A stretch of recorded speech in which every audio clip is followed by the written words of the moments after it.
The MLB season has certainly gotten off to a strange start. With COVID outbreaks, weird suspensions, and it already being August, it's safe to say this season's one for the books. We here at Thickman Inc. are going to break down a few of the teams who are off to hard starts, the Astros being the Astros, and a few major disappointments. So starting off, the Colorado Rockies are the best team in baseball right now. Their hitting core is amazing, led by Charlie Blackmon, a man who is hitting baseballs as if they have said something about his mother. Blackmon is batting an otherworldly .500 at the plate with a 1250 OPS. Blackmon, if he stays on this pace, he's going to be the MVP. He's going to shatter records, and they will have asterisks next to them because of the 60-game season. But this is an amazing stretch of baseball, one of the best I've ever seen. The man directly in front of him in the batting order, Trevor Story, isn't too much of a slouch either. While Story isn't batting otherworldly numbers like Blackmon, he gets on base a lot, and he finds himself standing on first, and then a few seconds later, he's standing on home plate, running across to the dugout because of either Blackmon's bat or his otherworldly speed. He already has 4 stolen bases. Pair their hitting core with the Rockies' dominant pitching in Germain Marquez and Antonio Zenzatella,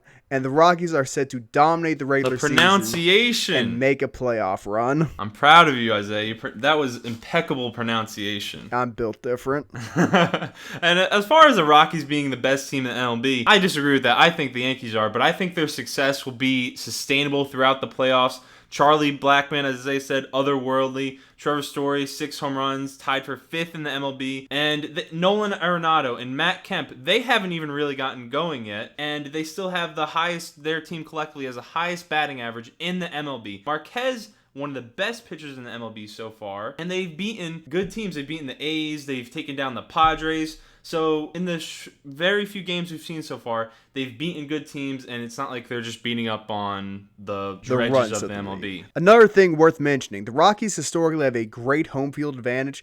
They've got a better record on the road this year at 6-2 as opposed to 6-1 at home. This team is going to make some noise come playoff time. But you said you don't think the Rockies are the best team in baseball. So Tristan, explain to the class why you're wrong. The Yankees are poised to make a championship run. We talked about Charlie Blackmon's historic batting start, but there's also Aaron Judge, and there's also DJ LeMahieu. Aaron Judge, if this was a typical 162-game season, would be on an 85 home run pace as of right now. DJ LeMahieu batting 400, not quite Charlie Blackmon, almost 500, but still very good. Garrett Cole has been lights out. They have the best bullpen in the MLB. Now, I know their starters aren't the greatest, but when they add Chapman back to the bullpen, no one else's bullpen compares to theirs. So once the postseason comes, all their ducks will be in a row, and the Yankees will be adding the 28th ring to their display case. Well, they won't be adding the 28th ring. You said Judge is on pace for 85 home runs. This is going to sound crazy, but given the nature of Yankee Stadium and Charlie Blackmon's averages, I say Charlie Blackmon is having a far more impressive season so far. His OPS is way higher. The Yankees pitching, very good, might not stay healthy. Same with the Yankees batting. The Yankees have struggled with injuries these past few years, and come playoff time, they're always missing 1 or 2 pieces. And while the shorter season may help with that some, having 1 or 2 guys get overworked, tweak something, tear something, and miss a playoff series will definitely come back to bite this team. I feel like the Rockies, if Blackmon's good and Story's good, they're good.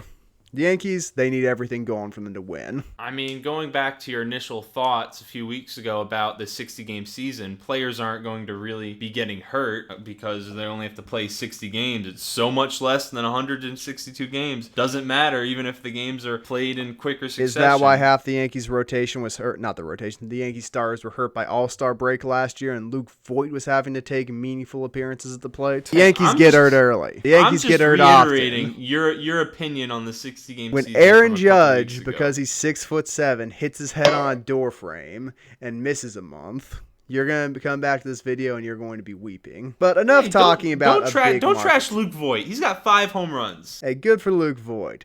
Batted 261. 261. I mean, it doesn't matter what you bat if you can hit the baseball.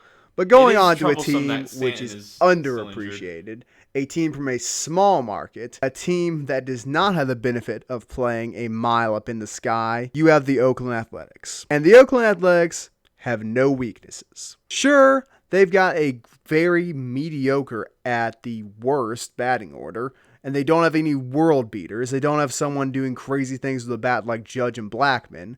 Matt Chapman's doing good. Charlie Grossman's doing good. But everyone in their order is hitting at or above, it feels like, a replacement level. They're playing very solid baseball. They're getting on base and they're keeping it rolling. Then you have their bullpen. They don't have a true ace. Frankie Montas is a good player and looks very fresh coming off his 80-game suspension, but I won't call him a true ace. They're just really deep. They got the snitch Mike Fiers. They got someone who I believe will be the best pitcher in baseball in a few years in Jesus Lazaro. They've got Chris Bassett doing work. All this comes down to the fact that they can play with anyone in a 7-game series because you're going to see consistency games 1 through 7. You can't beat this team in 4 games and move on to the next one. You're not going to be able to get lucky like that. This team will take you the distance. I completely disagree with their success being sustainable. None of their hitters are that good. You said they're hitting above replacement level, but their collective batting average is 26th in the MLB right now. That is really bad. What's their OPS All they have, like? Their OPS is 22nd in the league, and their on-base percentage is 10th in the league. There we go. That was the one I was looking for. So, but I don't think their offense is going to be able to sustain this. Matt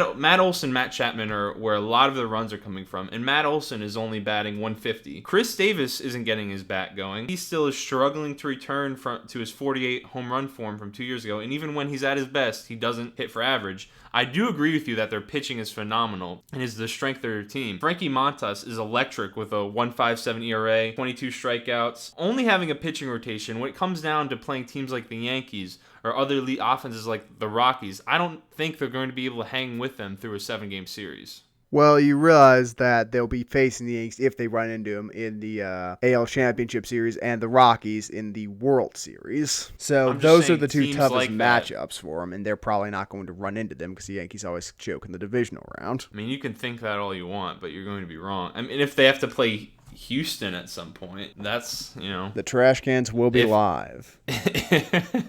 If Houston ever gets their bats going, Jose Altuve is batting 100 something. Speaking of the Astros, ooh, that transition's nice. That transition's nice.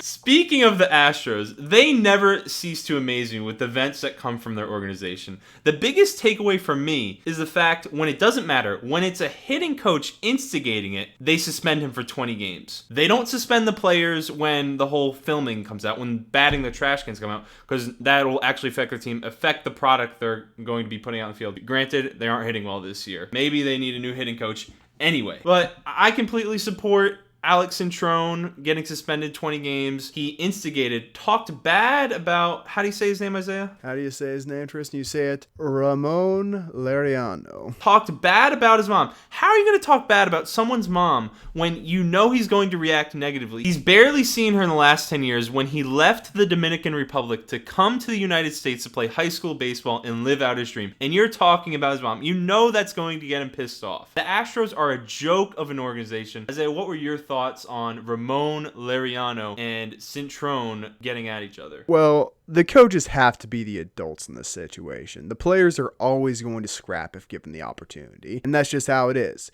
It's kind of like how the adults have to be in charge of the Astros dugout. Players are always going to be looking to take advantage of situations. That's how the whole cheating situation arose. Managers and coaches have to be in charge and have to put their foot down and say, hey, we're not doing this. We're better than this as an organization. Yet again, the Astros have failed to do that. There are no repercussions in that organization. Dusty Baker was not in this game. It was not in this altercation because he had previously been ejected for going after players. That organization is falling apart. And it needs to change, and needs to change soon, or the Astros are going to be hated by everyone and going to get anyone who goes there to play seriously hurt with all the baseballs lobbed at their head. They're already. Everyone already hates them, Isaiah. Everybody already hates them, but at least they're not allowed to fight them this season. That is what's holding them back. Hefty suspensions, fear of COVID, that is what's stopping fights every other game, it feels like. Next season, it's going to be open season on Astros. Anyone who's there, anyone who recently arrived, it won't matter. There are going to be pitches thrown into the dugout at coaches. And the biggest disappointment about this season is that there's no fans holding up signs absolutely trashing the Astros every time they step up to the plate and every time they're getting booed. I think what the MLB should do is have live fans like the NBA does and have them booing the Astros every time they come to the plate, because we know the Astros don't have any fans at this point, outside the people that live in Houston. The Astros have plenty of fans. People like winners even if they're cheating to win. But the whole digital fan thing doesn't really work because you can't put a giant Jumbotron screen around the entire baseball You just need a field. Jumbotron of people booing. I'm sure the teams, when they're at home against the Astros, can set that up. They'll be able to figure something out. I'm sure the Astros will love that. But the Astros have been very disappointing this season, but they have not been the biggest disappointment this season. There are two teams which hurt me so much to watch sometimes. One of them is the Los Angeles Angels, the Angels of former Anaheim, a team which is yet again sub 500 while having the best player in baseball. Mike Trout is performing like Mike Trout, but Anthony Rendon is batting 174, and with the exception of Dylan Bundy, their pitching core looks as terrible as it always does. This feels like it's going to be yet another year of Mike Trout's prime wasted on a garbage team, and I can only feel so bad for him because he signed the contract to keep him there for the next 10 years. But come on. Mike Trout and the Seven Dwarfs.